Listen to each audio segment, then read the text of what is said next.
আজ রবিবার, মাম্পুকে নিয়ে তাই বিকেলে আমি আর আদিত্য বেরিয়ে পড়লাম। বাড়ি থেকে কোনো ঠিক করে বেরিয়েনি কোথায় যাব। গাড়িতে উঠে পড়েছি, এবার দেখা যাক কোথায় যাওয়া যায়।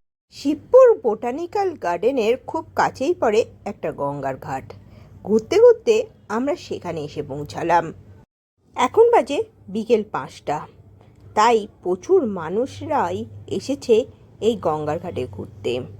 আর মানুষরা ভিড় করে বিভিন্ন পাড়ে বসে আছে দেখলাম।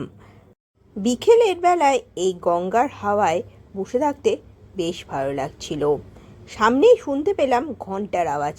এগিয়ে দেখলাম একদিকে গঙ্গা আরতির জন্য প্রস্তুতি চলছে, গঙ্গা পুজো হচ্ছে, আর মানুষজন সেখানে বসে আছে। আমরাও ঠিক করলাম গিয়ে মা গঙ্গার পুজো দেখি, তাই আমরাও সেখানে এসে বসলাম। দূরে এই নৌকাটা প্রচুর মাছ ধরে এনেছে, এখন সেখান থেকে দেখলাম প্রচুর মাছ নামানো হচ্ছে।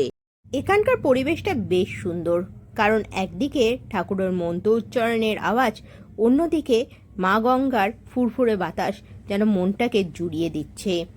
মাম্পু তো এখানে এসে দেখলাম বেশ মজা পেয়েছে, সে নিজের মতন খেলে যাচ্ছে।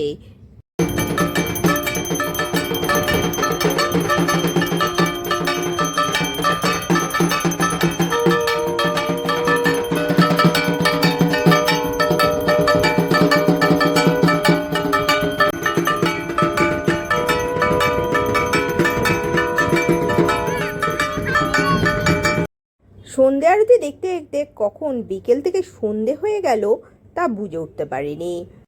অলরেডি আমাদের একটু একটু খিদে পেয়ে গেছিলো, তাই আমরা খেলাম ভুট্টা। আর মাম্পুও ভুট্টা খেতে বেশ ভালোবাসে। তারপরে আমরা বাড়ির দিকে রওনা দিলাম।